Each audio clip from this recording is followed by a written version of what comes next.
Hit the record button, of course. Welcome, everyone. Thank you for being here.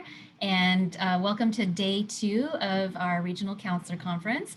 Hopefully you're in the right session. So if you're looking for the Humanizing the Online Career Counseling Experience with equity-minded best practices, you're in the right place, because this is really the only place to be this morning. And we have a variety of awesome panelists that you're going to be hearing from this morning. Just a couple housekeeping things. As the presenters are going through today's session, if you are in the Whova, sorry, you will be in the Whova platform, of course, because that's how you're here.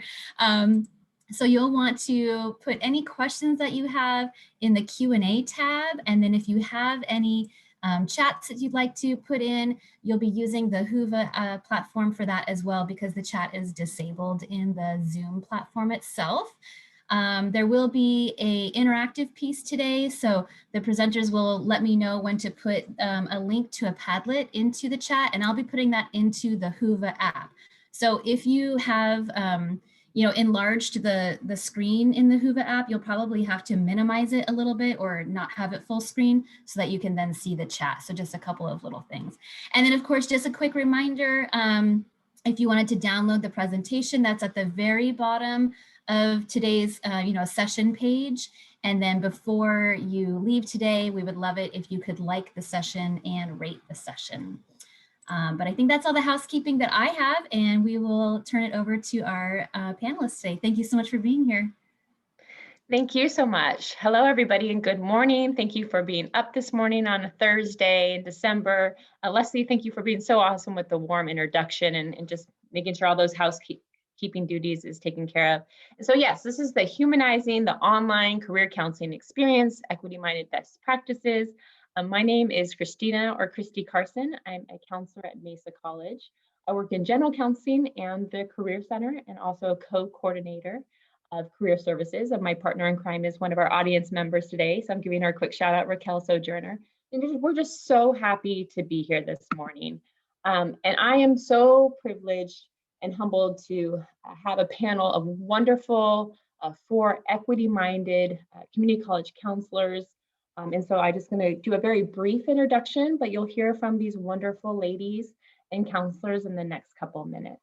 And so the first one is one of my colleagues at Mesa College. Her name is Marisa Alioto. She's a counselor at Mesa College. When we were on campus, she was my neighbor right next door, so I do miss seeing her so close. The next one is the lovely Laney Collins. She's the athletic and general counselor at MiraCosta College. We have Laura Hofmann, who's an adjunct counselor at Miramar and also a personal growth faculty. And we also have Michelle Tillman, who is also an adjunct professor and counselor at Miramar College. So I am so privileged to be a moderator for these 4 ladies. And really, we just want to keep it real. That's the whole part of humanizing the experience, right?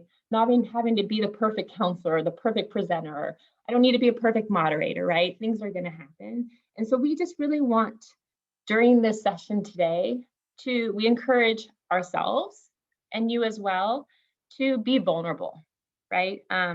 We want to have real conversations and we want to learn from each other. We're not experts, but we're trying to keep on growing. And so we appreciate you being here today. And we wanted to all be on the same page as far as when we're defining equity. And we really love this definition by Dr. Luke Woods and Dr. Frank Harris. And we thought this definition of equity-mindedness was very relevant based on the COVID-19 context. And I'm just going to read it real quickly. It's ensuring that all students, regardless of their identities or circumstances, can participate in the virtual learning space in ways that will be value added to achieving their personal and academic goals. Special attention must be given to digital equity, and that students must have access to the technology and the technological knowledge they need to seamlessly access and make the meaningful contributions to the virtual learning space. So we just felt like this really connected to that humanizing the online counseling experience that we go to. And if you're not familiar with Dr. Luke Woods and Dr. Frank Harris, they're amazing. They both work at SDSU. I believe they're equity change agents. They've been doing this type of work for years. Just a quick background, Dr. Luke Wood is the Associate Vice President for Faculty Diversity and Inclusion and a professor, again, at San Diego State. And Dr. Frank Harris III is a professor of post-secondary education and co-director of the Community College Equity Assessment Lab. And this definition also echoes the state chancellor's definition of equity. So we wanted to kind of all be on the same page while we're having these equity conversations. And so with that said, we're going to stop share real quick. That way you could see our lovely panelists. And so we're going to start with the first question today. And the first one is, what is the biggest risk you took as a counselor and how did it go? And I'm going to ask all 4 panelists to share. And we're going to start with Laura. Good morning, everyone. Thank you for coming to our breakout session. And this is one of my favorite subjects, so I'll just dive right in. The biggest risk that I have taken is one that I continue to take, and that is I just keep pushing my boundaries as a career counselor and what I know and what I'm learning. And it does have to do with equity. So I realized, and this pandemic afforded me an opportunity to see kind of my blind spots. So I have been learning about equity mindedness in serving my students. I have been learning a lot about trauma-informed education, which is fascinating and totally goes along with equity. I've been learning a lot about systemic racism. I've been learning about, even though I was a low-income first-generation woman going to college, I learned a lot about white privilege. I learned about deficit language and communicating with students. And this sort of all happened just in this last year. So I felt that it was kind of like a revolution, and it produced these situations where I realized I could to places and conversations with students that I never thought, okay, were allowed. Part of it is because as a counselor, of course, you're always asking probing questions. You're trying to see like the story behind the story. You're trying to see as a career counselor, are some of the challenges facing the student part of other things the student is going through? But I think there was a line that maybe I didn't feel comfortable crossing, or I didn't feel like it was my place. And I think you may hear me talk about being intrusive later, which was something I learned from Dr. Luke Woods's workshops. So having that permission to be able to go ahead and make that leap and take that risk with students and open up these conversations, broach these subjects. And I want to say that the outcome and the reward has been enormous. The students are relieved that they have a place to talk about these things. I have not had any negative consequences. In fact, the students are right there with me. They want to talk about these things. So those are the risks that I have been taking. I'm going to continue to take, and that's the reward.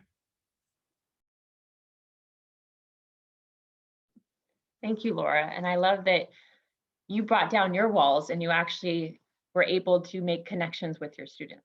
So that's wonderful. And I'm going to extend the same question to Marisa. What is the biggest risk you have taken as a counselor, and how did it go?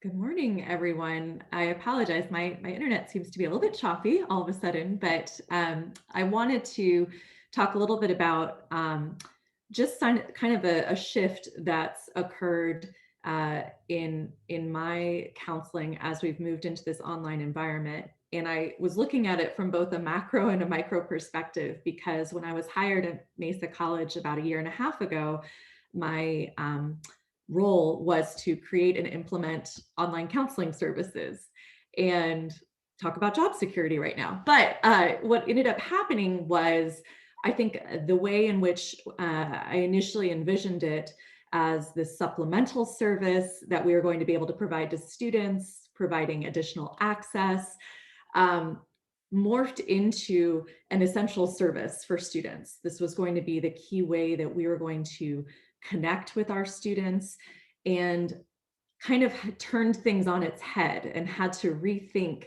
how we were going to provide services to our students that were equitable, that were accessible, and consider the issues that students were having in terms of utilizing these services. And so for me, it was a challenge to rethink, reimagine online counseling in a way that looked very different, maybe a bit unorthodox. Laura addressed that a bit in her response, but I think really we had to kind of shift our mindset in terms of how we conceptualize online counseling.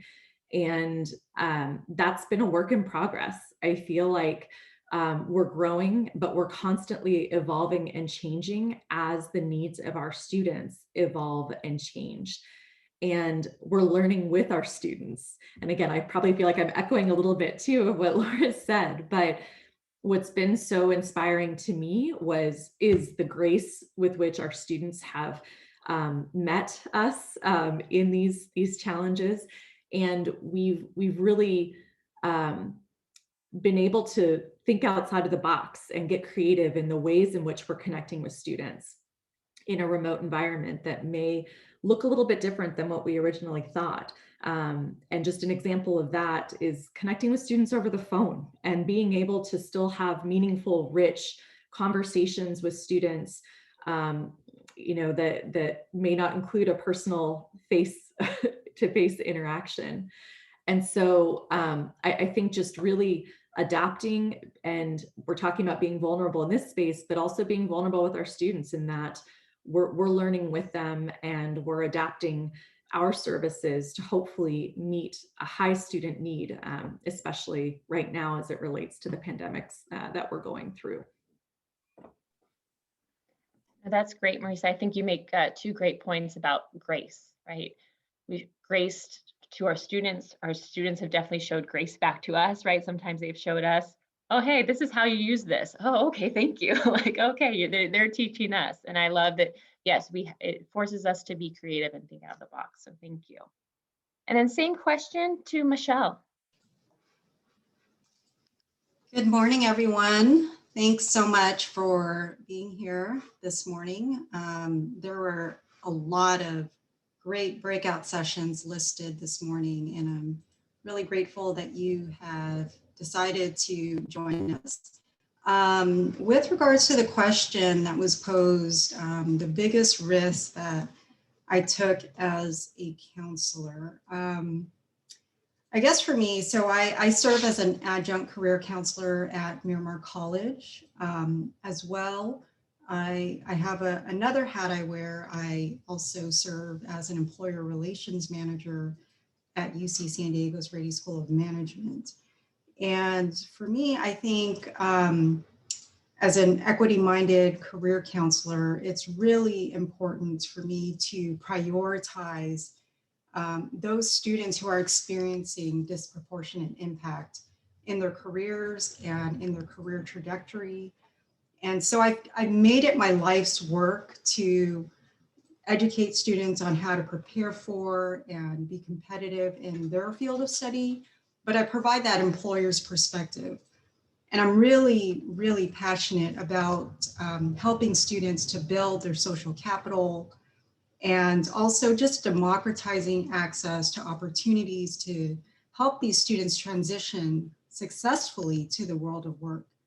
And so that's a tall order. It's my life's work, so I know it's not going to be done in one day, but that really informs a lot of how I interact with the students on a day-to-day basis.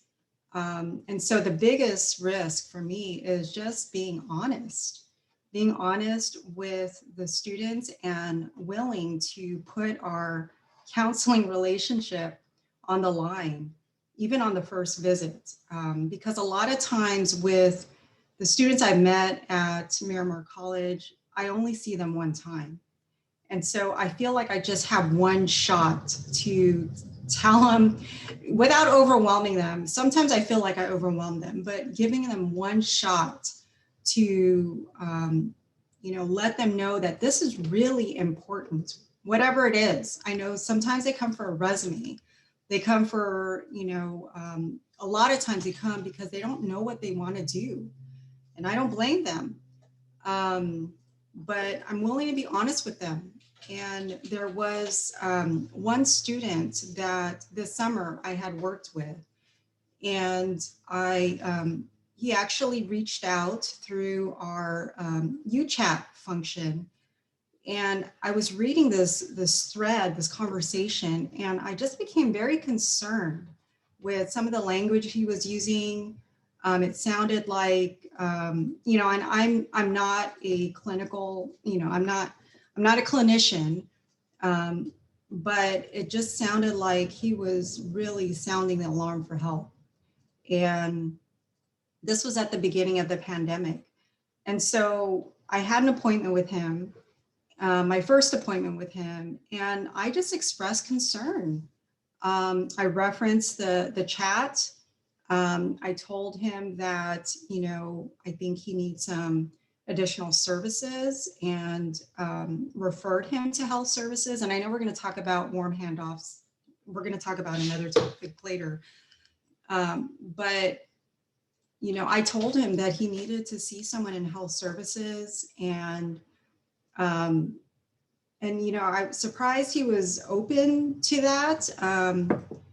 You know, and he was willing to hear my concerns, and I'm surprised that even afterwards he even set up weekly meetings with me.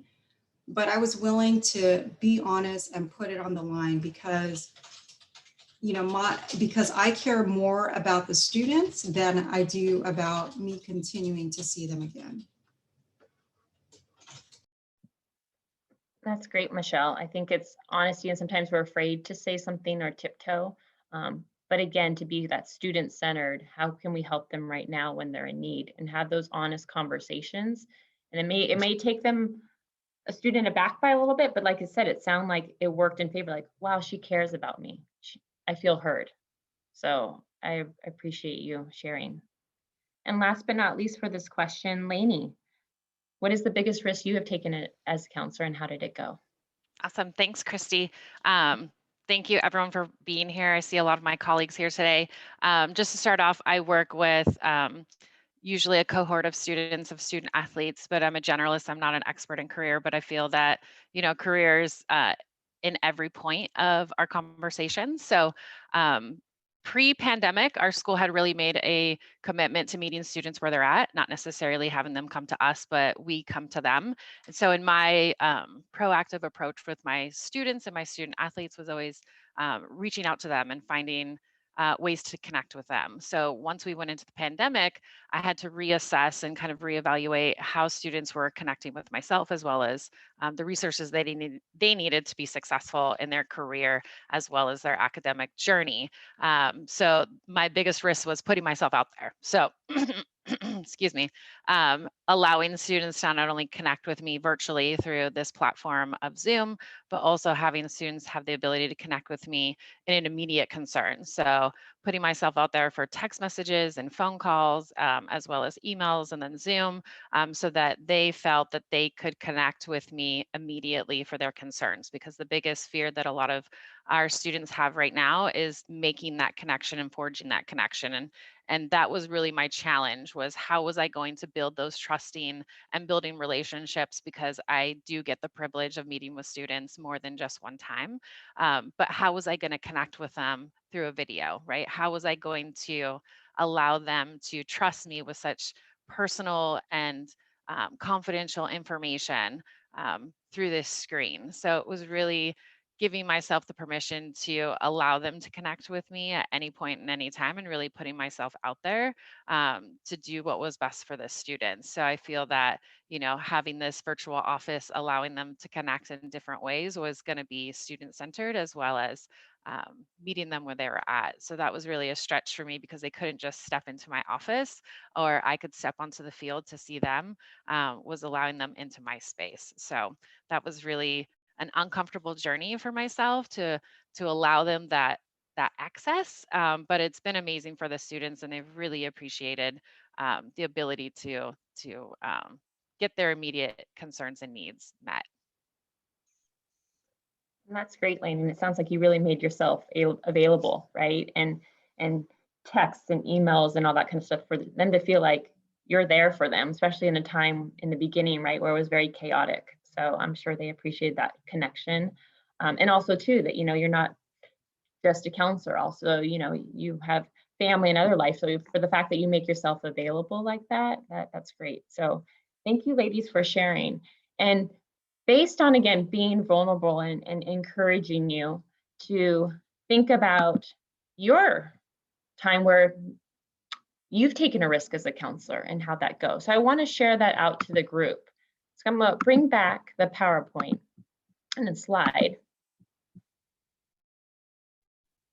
And if everybody can see that okay, and I believe Leslie's going to put the Padlet link on there. If you're willing to share, and it's anonymous, you don't have to put your name on there or log in if you already have an account. But again, what is the biggest risk you took as a counselor and how did it go? Or some of you might not be a counselor, maybe you're an intern, maybe you're a graduate student, administrator, staff. Forget the counselor part. What is the biggest risk you have taken as a professional lately? And how did that go for you? Or how did that make you feel? So if you're willing to just do that for a couple minutes to reflect, that would be wonderful.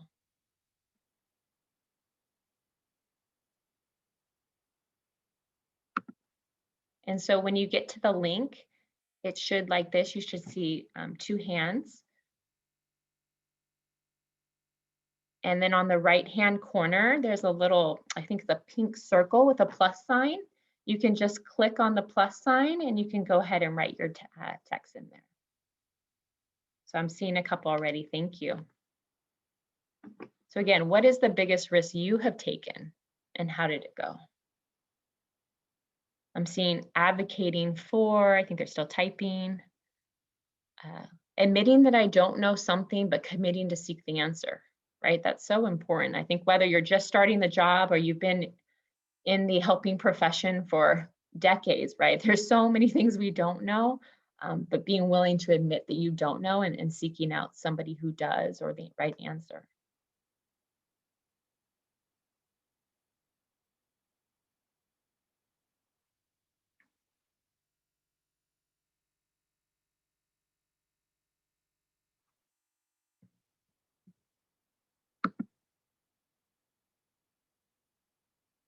I see learning how to ask the really difficult questions, okay, that are exacerbated by the pandemic, homelessness, food insecurity. I'm sorry, it's all over the place. So I'm trying to keep up. Doing the research for it, right? Finding those basic needs. Again, those very personal questions, even though we might only have spoke with the student for the first couple of minutes, but knowing that they have these basic needs that need to be taken care of. Yeah, that's great. Having to disagree with the BOE and advocate for student programming, right? Yeah, this is the time to speak up, right? And it's scary to speak up.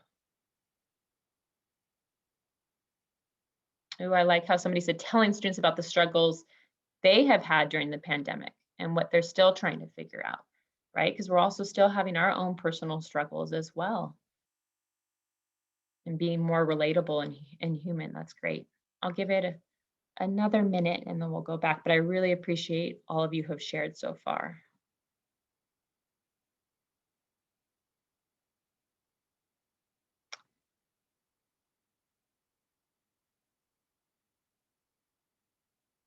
I see sharing my own depression and anxiety with a student who is also going through it. Yeah, that connection, that human experience. They're not alone. These are really deep. And thank you for so much for being so open.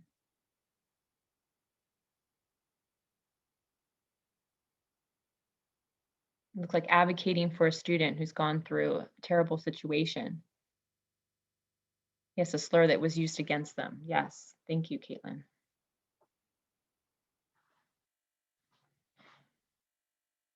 And so if you haven't shared and you didn't, type something out, that's okay. But we, as a panel, encourage you to consider this question, to have these conversations with family, with coworkers, with your department, with your supervisor. Talk about this. I think when you do talk about your risk, people open up, right? And there's that growth mindset that we're challenging and trying to be human. And so I encourage you, and the panel encourages you to keep having these honest conversations. Because yes, I know March was crazy and trying to figure it out, but guess what? It's still December and we're still trying to figure it out, and so are our students. So I really appreciate this. If you want to continue writing on the Padlet through the session or even after the session, that would be great. you're more than welcome to. So thank you for doing that. I'm gonna go ahead and stop share right now and continue on with our questions. But again, thank you so much. Again, I appreciate your willingness to be vulnerable, to be real, and I encourage you, to not have to be that perfect counselor, just to try your best, and your students will appreciate that. So we're going to go to the second question. In humanizing the career or just counseling experience, what effective counseling strategies have assisted in building rapport and a connection with your students? And so we'll start with Laura again on this one. Thanks, Christy. So going back to talking about Dr. Luke Woods's workshops, they just opened my eyes so much about this concept of being intrusive. That word alone sounds bad. So I thought, wait, what do you mean here? And it's, I think, what we all naturally want to do. We're all in the helping profession because we want to help. And I think sometimes we're not sure how much we can, like how much are we allowed to, even as counselors. Again, like counselors are used to sort of probing into people's lives and hearing a lot of personal stories. But even as counselors, we're not sure how far we can go or should go. And so just learning more about what it can look like and how being intrusive can benefit disproportionately impacted populations.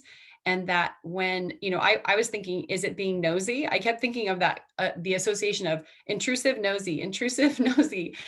And I just decided to give it a try. And what it looks like is putting it out there. Do you have access to a computer? How are you accessing these resources that I'm trying to share with you? Do you have internet access at home? Do you have housing insecurity issues, food insecurity issues?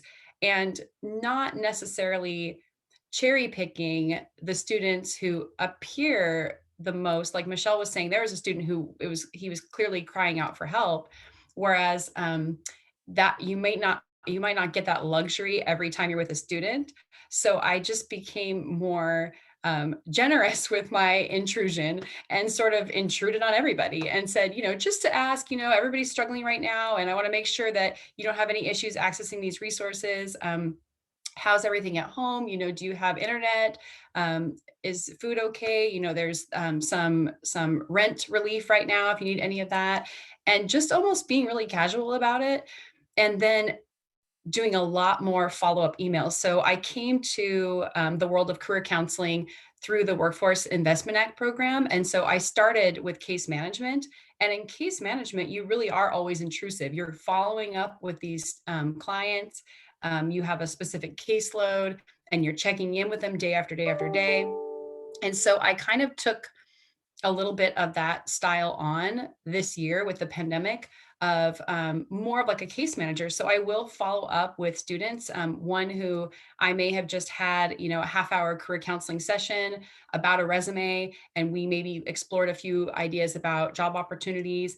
I'll see something, or after our appointment, I'll research something and I'll try to keep that relationship open. I'll send them a link and say, let me know what you think about that. Or is this something that you'd be interested in? If so, I can make another appointment. And so sort of inviting them back for another appointment, keeping that door open, keeping that relationship open. To me, that was more intrusive than I used to be, because I didn't want to be pushy. I was always saying, we're here, we'll help you. We have all these resources if you want to make another appointment. But now I'm emailing them saying, I'm free on Wednesday. We can talk again about this, and just being a little bit more of, I feel, it's funny because feeling intrusive, I feel a little bit more like a salesperson now, because I'm like, hey, come back. We have this. And also following up with them, when they said, yes, I'll go to that workshop, I'll keep it on my calendar and I'll say, okay, the workshop happened, and I'll follow up with that student and say, did you go? How was it? And that's something that I think I wouldn't have done before the pandemic and before all of this equity mindedness training that I've been going through. And I want to give them more of that benefit right now, because I'm realizing that now more than ever, it's going to make the difference between them staying in school, being successful, graduating, and everything that means to them. So that's my buzzword right now, being intrusive. And that's the biggest change to my career counseling approach during this pandemic, especially with disproportionately impacted students.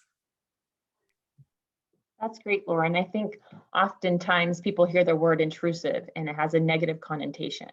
But really the way you're describing it is a positive connotation, that you have the best intention. You're being casual, you're not, asking 50 questions in 1 minute, right? You're being intentional about what you're doing. And I think that's great. And for our jobs, follow-up is so huge. But with the pandemic, it's like, it's even more now, right? That follow-up component. So no, I appreciate you sharing. And so I'm going to pose the same question to Marisa. Are there effective counseling strategies that help you build rapport with your students? Yeah, thank you, Kristy. I think prior to the pandemic, I heard often as counselors, both from my colleagues, but even echoing in my own mind, how do we break this wall and establish rapport with our students in this online or remote environment? And I think there was a lot of concern around that. And if we've learned one thing through the pandemic, it's that we really can create meaningful interactions with students, whether it's over Zoom or in a video format or even over the phone. And I talked earlier about kind of thinking outside the box and getting creative. But what I've also found too in establishing and building rapport with students online is really getting back to the basics. And for me, I've always sort of approached my counseling as from the care as a core value sort of approach, which is of course transferable in any counseling format, but just to really express care toward my students, to be empathetic, to be vulnerable, to check in, but also to be intuitive based on the needs of the student with whom I'm interacting. We talked earlier I saw on the Padlet, this idea of sharing and being vulnerable with your own struggles to relate to and to build rapport with students. We're counseling from our homes, so students are getting a look inside of my personal world, and I may be getting a look inside of their personal world as well. And I think that, students, especially now, really want to be heard. They want to be understood. They want that sense of belonging. And so I've felt almost this, that's really driven the connections I'm trying to seek in my student interactions. And it looks different.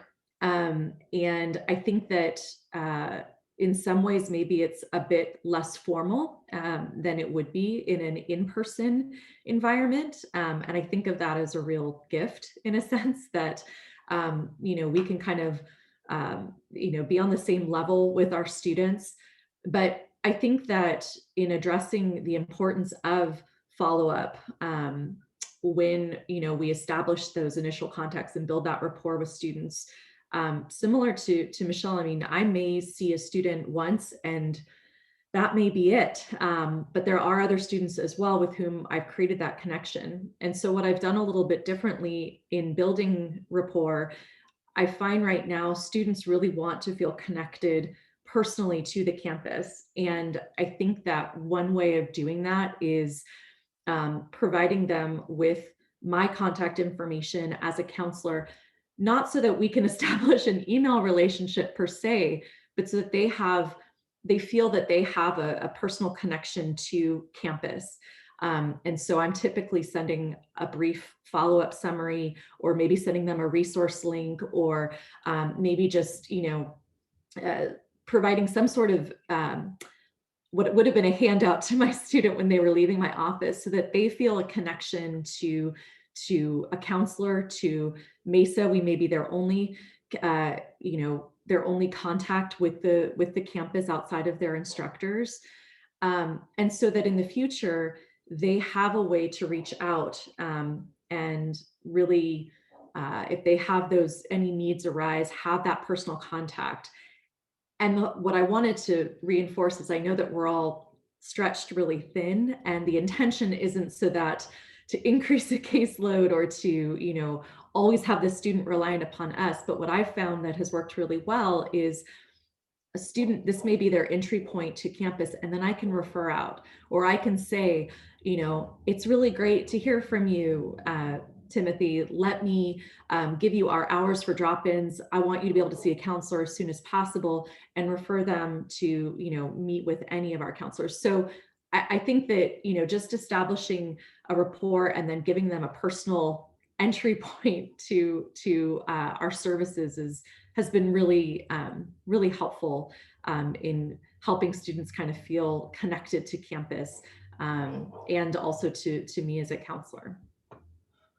No, that's great, Marisa. I think you hit on a lot of great points, is that a lot of students have felt isolated, right? Maybe in their homes, maybe they've lost their jobs, or maybe they're working from home. And so the fact that there's a contact, there's communication, they feel connected, because if they physically can't be on campus, they feel like they're got a emotional connection with somebody on campus. And I think that's great, is providing that contact information.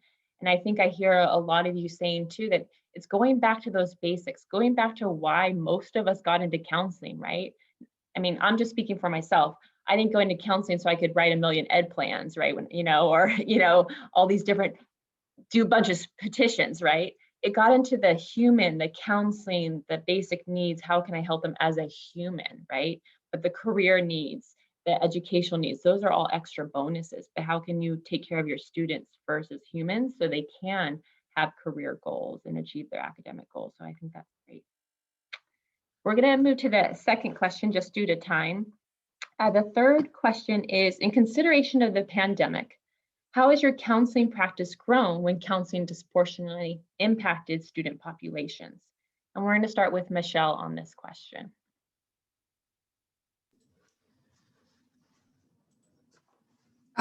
So when I was thinking about this question, how has my practice grown? I think that it's definitely grown by moving to an online space. I just listening to the other counselors, and it just sounds like we all experience the challenge of having to quickly pivot and learn how to build capacity to deliver these services remotely.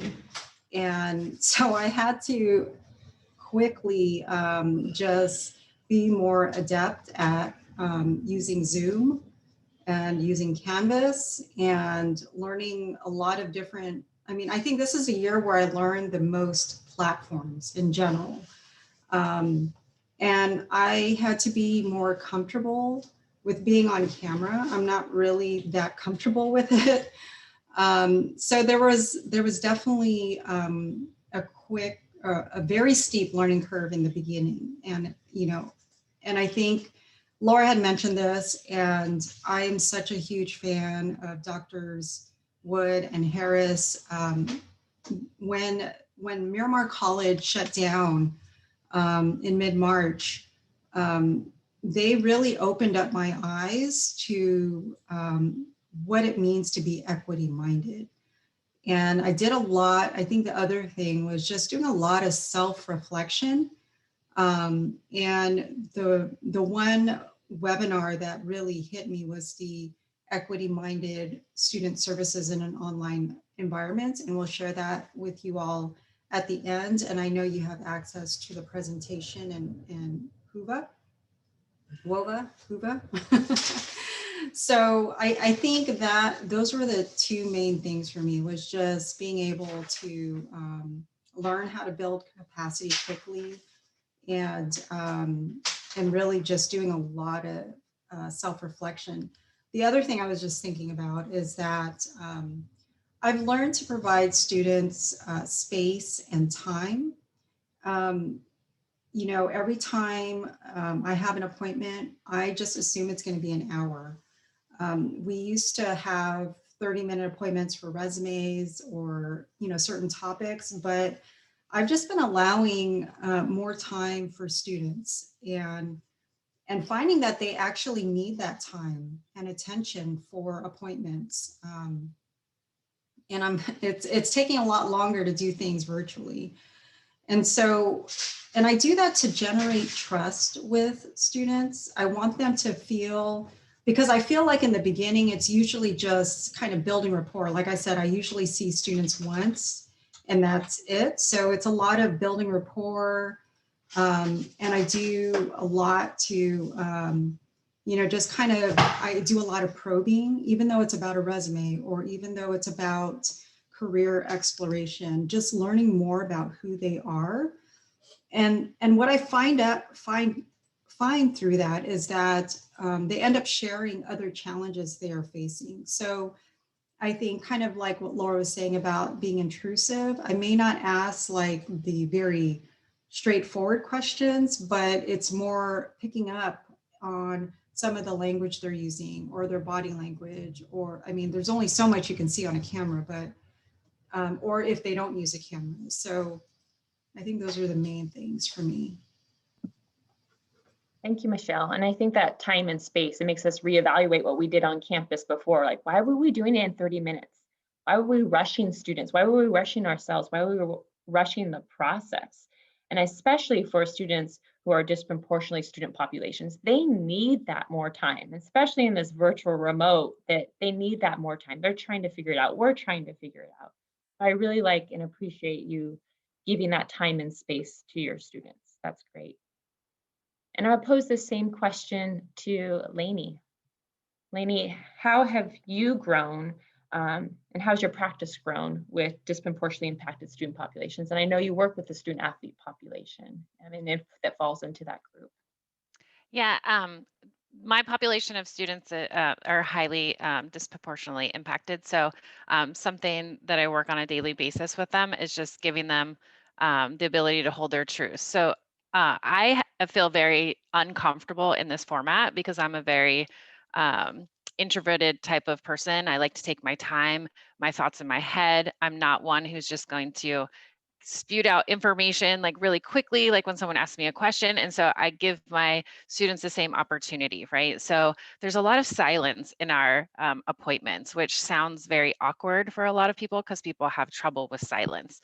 But I like to give them the opportunity to have the time, and I explicitly give that to them. So I say, right now we're going to have some silence in our appointment to give you the time to think and have the time to think about additional questions that you might have or things that you would like to discuss during our appointment. And I feel that because everybody's a little bit different in their personalities, especially being an extrovert versus an introvert and how you take your energy, a lot of students will really appreciate that because they're very uncomfortable with this situation of trying to be on camera or being on the phone or even in text message, that they need the time and the space to do that. So I think that understanding my own personality and how I would want to have this type of experience and then allowing the students to have that same experience with themselves. So it always sounds funny when I tell people like silence is my biggest growth like in this experience.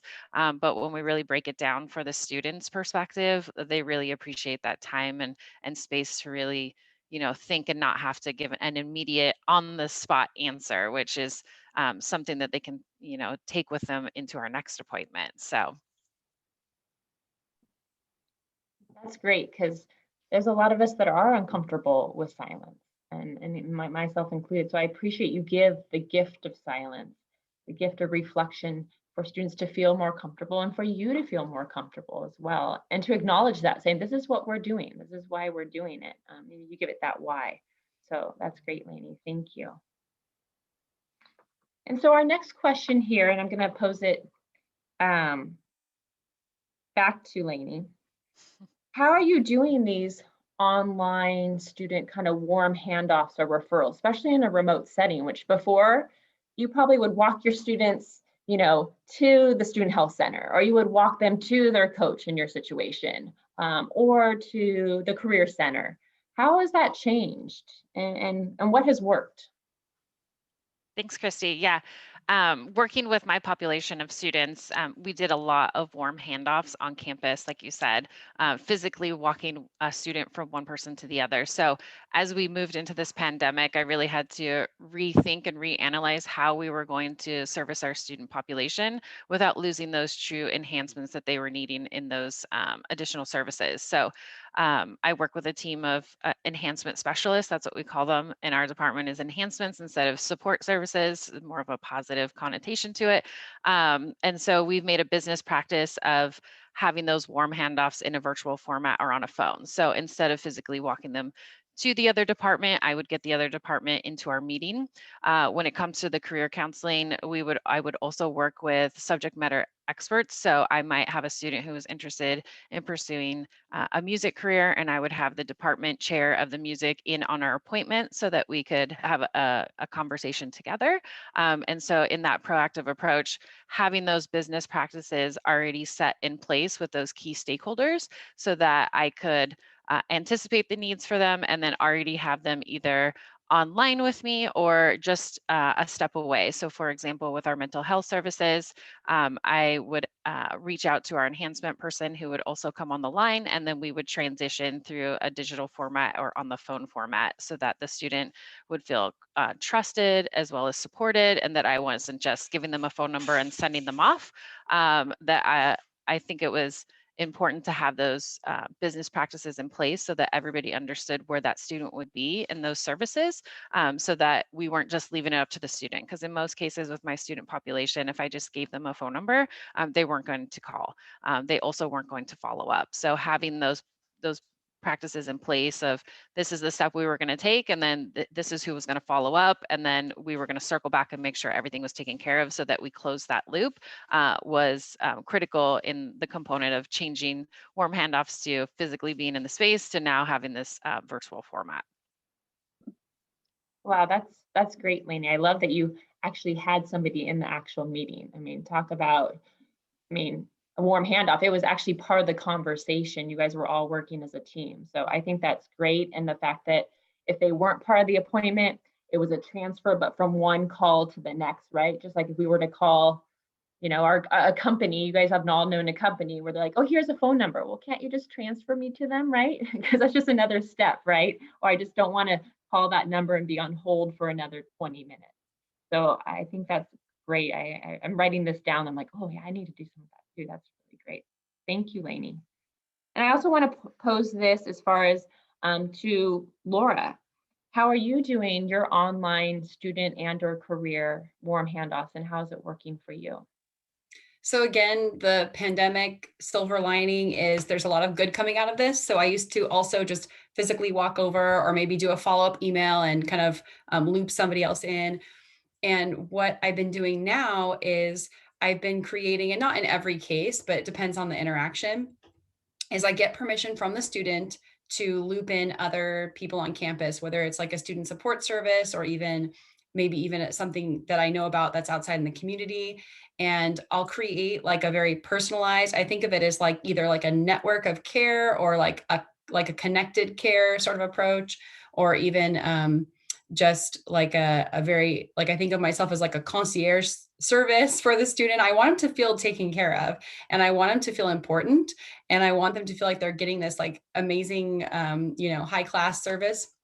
I get their permission, can I share these parts of what you told me with these other people that I want to loop in? And of course they say yes. And I say, this is what it's going to look like, so that after our meeting, they're not surprised by this email. And what I do is I sort of like pick and choose who on campus or off campus I want to put into that email. And that way I'm creating like a tiny little team for this student. And it may be a combination of like an internship opportunity that I happen to know about. It could be mental health services. It could be the Academic Success Center. And I sort of decide who needs to be in on this email. And that way, everybody's realizing that they're going to be working together to help this student. And I think a lot of us that work in the educational world, we like working on teams, and we like feeling like we're part of something bigger. And I feel like the response has been so warm because I'm telling the other people, oh, I've also looped so-and-so from so-and-so into this. And it creates like a certain amount of motivation and definitely a sense of momentum. And I think that we all feel alone right now, right? We're all taken away from our teams, and it's hard to recreate that. And I think that these emails that I don't always send, it depends on the situation, that when I create these emails and this very unique kind of personalized and customized way of doing these warm handoffs. I think that the response is fast. I've noticed that, I'm getting responses way faster than I thought. And I think things are happening fast. And that's possibly surprising because I think people are stretched thin, but no, people are responding. They're providing the resources. I guess that's one of the beauties too of being virtual is we're able to just, quickly respond and quickly get back to people, make things happen. We're not waiting as much maybe for transportation and things like that. And I think a lot of us do answer our emails and stuff outside of our normal work hours. That speeds it up too. And so our students are being served faster. They're feeling more connected, and I think they're feeling really cared for. And then those of us on the other side trying to help students, we are feeling like we're making a difference quickly and that we're getting that sense of being on a team. So that's what I've been doing. And I'm actually liking it more and I'm a very in-person type of person. So it's been hard for me not to go around and chat with everyone on campus. But I find that I'm liking this more because I think I'm making a bigger impact. Yeah, it's interesting because you would think if you are more extroverted or like to go speak to somebody, and then you're like, whoa, I never thought I would like this remote environment. So it's reflection there and how you can redefine team. I think that's a key component too, is how you're redefining team accountability. I love that kind of concierge counseling, right? And having that care network. So I think those are all wonderful points and things to considerate when to consider while we're working with our students, that they feel like there's a team. It's not just one person that cares, but there's a team that cares about them. Thank you. And we do have one more question, unless Leslie, we have a bunch of questions in the Q&A that I can't read. There's just one question so far, but I think we have time for it at the end. Okay, perfect. So we're doing good on time. So I'll go ahead with our final question that we have posed today. Are there specific online career or counseling resources or tools, maybe it's just one or two, that you've used with your students to promote engagement and facilitate learning? And we're going to start with Michelle on this one. So one of the lessons that I've learned just transitioning on to just joining Miramar College in the past couple of years is that students really need hands-on, tangible ways to learn more about the world of work. Coming from UC San Diego, being at UC San Diego, it can be it's more of a hands-off approach. You tell them what to do, you tell them where to go, and it's all about just and leaving it to them to follow up. But with students, it's more hands-on. So one of the strategies that I use in building social capital is I think almost every session I talk about LinkedIn. Actually, both sessions, I think the breakout sessions and yesterday's opening may have referenced LinkedIn and just the lack of awareness of LinkedIn. And so what I do is I combine that lack of awareness of LinkedIn with the informational interviewing component. And so I walk students through the alumni tool of LinkedIn and just share with them how to find people to do informational interviewing and focus on the kind of low-lying fruit of alumni from Miramar College. And so I walk them through that process. And, of course, I encourage them to create a LinkedIn account. I encourage them to connect with me on LinkedIn. And I invite them to look at my contacts. I think I have over 1,000 or so contacts, and most of them, being in employer relations for the past 10 years, are mostly recruiters. And so I invite them to let me know if I can introduce them to anyone and do that kind of connecting. And so that is my go-to. Huge fan of LinkedIn, and definitely a great way for our students to build social capital and learn more about the world of work through these alumni and professionals. Yeah, no, thank you for bringing up LinkedIn. It's such an untapped, like, great digital career readiness tool and act as a resume and to brand yourself. So I appreciate you sharing that. And I know a lot of career centers do workshops on how to utilize LinkedIn, how to create your LinkedIn profile. So that's great. And then just real quickly, just to end with Marisa, is there a specific tool or resource that you want to share before we get to our Q&A and our call to action? I was thinking about just the ways in which we think about our resources and how it can be very overwhelming to students to provide a lot of resources directly. And so I've sort of divided up my resources based on subject like career, or I have my go-tos for local San Diego resources. For example, like our San Diego crisis team or 211 San Diego, if students need access to local supports, or also our college-specific resources related to online student support.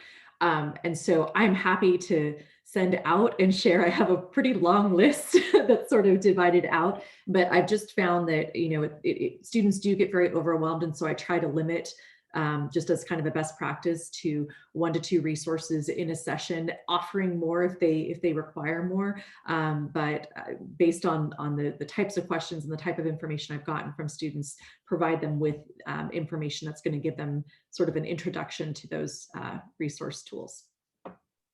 No, that's good. And you're right. They do get overwhelmed with too many resources. But again, using your intuition to what they need or what they're asking for, or what you're asking as well, it is great to provide those tools and those local resources that I think sometimes we often forget about. So that's great. I'm going to bring up our PowerPoint just to end, but I welcome our panelists and our audience members. If there's a tool that you love, counseling tool, career tool, any tool that you think will help our students, please share that in the chat, because we can all learn from each other. So if you can just do that in the next minute, that would be great while I get my screen up again.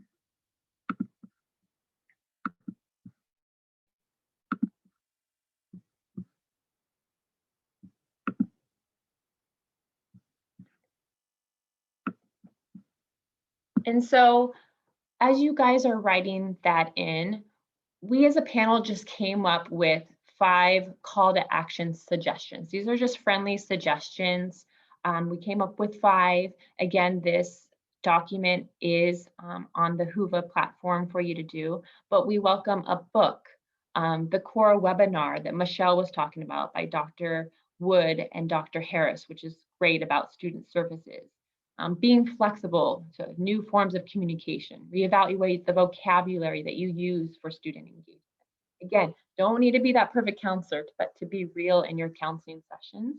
Or feel free, and I will give us the contact information, to set up a time to chat with any of us, myself included, on any of the stuff that we've talked about, to become more of an equity-minded counselor. So at this point here, I'm going to leave up our panel contact information. So if you have any questions, we want you to reach out to us. We want to make that connection with all of you as well and work together. But again, I know we barely have a minute or two. Was there any questions or comments that want to be shared through the chat that I can't see? There is a question in the Q&A, and it's, have you thought about putting all of your insights and strategies together and building some type of training session for different community college counseling departments? That's not a bad idea. I mean, what do you think, panelists? I mean, I think the more we can share and help each other out, the greatest, but I won't speak for the group. I think it's a great idea, a great follow-up for us, a call to action for us to do that. So I appreciate that suggestion. I never thought about it. Yeah, that's great. Put the call to action on us too. We need it as well. I'm sorry, I couldn't write in the chat, but I was wondering if you could put that last screenshot that you had right before with your 5 call to action suggestions. Oh, of course. Yes. Can you see it now? Thumbs up. Okay. And like I said, if you forget and you can't screenshot it, or we do have it on the Whova platform with all the slides that we've shown today.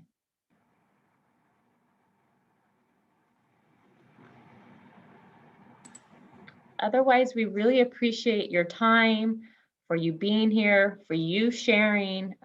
To the 4 wonderful panelists, I want to thank all 4 of you during this busy time of holiday season and work season, registration season. To be part of this panel, I've learned so much from all of you today, so I appreciate it. And thanks again, Leslie. Yeah, thank you to our moderator and fabulous panelists. And for our attendees today, just one more time, if you don't mind, in the Whova app, going below the breakout session title, you'll see one button that says to rate the session. So if you don't mind doing that for us. And then if you enjoyed today's session, which I think you did because we had a pretty consistent number of you on the session the whole time, go ahead and click that like button. It's kind of like a social media situation. And again, their PowerPoint presentation can be found at the bottom of the session page. So thank you so much to everyone for attending. We hope you enjoyed the session. Thanks again, everyone. Thank you. Thank you all. Nice to see you ladies. Bye. Thank Bye. you. Thank Thank you. you so much.